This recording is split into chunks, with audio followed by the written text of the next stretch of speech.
તો જય માતાજી ખેડૂત મિત્રો। તો જો દવા છાંટવાનું આજે ડ્રોન લાવ્યા હતા આપણે પાડોશીની વાડીએ, તે આપણે જોવા ગયા હતા અને વિડીયો મેં કીધું ઉતારી લેવી। જો આવડું ડ્રોન હતું, એના પાંખડા અને ઉપર જોઈ શકો છો તમે। હવે ભાઈ કે બેટરી બદલાવી પડશે। આપણે આવ્યા હતા પંપ થોડાક છાંટી દીધા હતા, તે બેટરી એ કે હું બીજી બેટરી લેતા હું, બીજી બેટરી બદલાવા ગયા છે। ત્યાં સુધીમાં આપણે જો આ જો ભાઈ આપણે વનાભાઈ છે જે દવાનું મિશ્રણ તૈયાર કરે છે।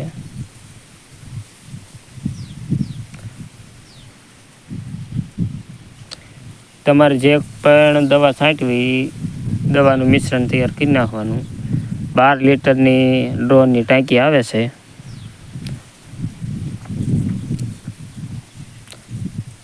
મિશ્રણ તૈયાર કરી નાખે ત્યાં સુધી બેટરી લઈને વી આવે મોટભાઈ।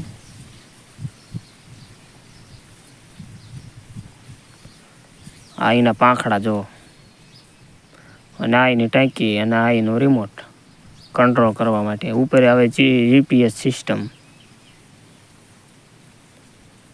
તો ચાલો હવે દવા નાખી દે। દવાનું મિશ્રણ નાખીને અને પાણી નાખી દેવી। ટાંકી પૂર્ણ 12 લીટર ફરી વાળવી।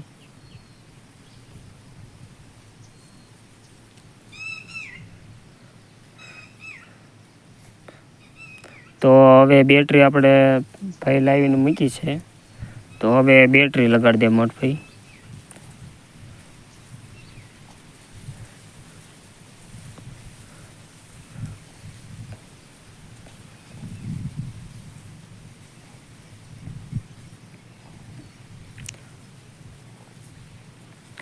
તો બેટરી જો આવી ઉપર ટાંકી આપણે જે પાણીને આવી એની ઉપર બેટરી મૂકવાની આવે। એનું કનેક્શન દઈને બેટરીનું કનેક્શન દઈને પછી કરશે ચાલુ। તો એર થોડોક આવી ગયો એટલે એર પણ કાઢવો પડે। એર કાઢીને હવે ભાઈ ચાલુ કરશે। તો આપણે પહેલાં નીચે ઉતરી જઈએ, ધાબા ઉપર ઊભું રાખ્યું હતું ડ્રોનને। તો નીચે ઉતરી જઈએ, મોટા ભાઈ કે આનું કંઈ નક્કી ન કહેવાય, બે કાબુ થઈ જાય તો વગાડી પણ દે। તો આપણે નીચે ઉતરી જઈએ અને કરો ચાલુ।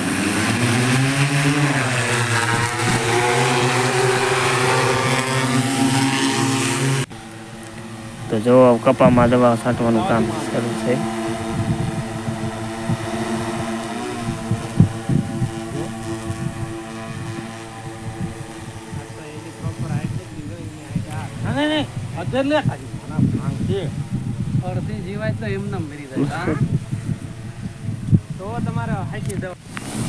તો ફરીથી પાછો પંપ કરીને પાછું ફરી ચાલુ, ફરીથી ટાંકી ભરી વાળી।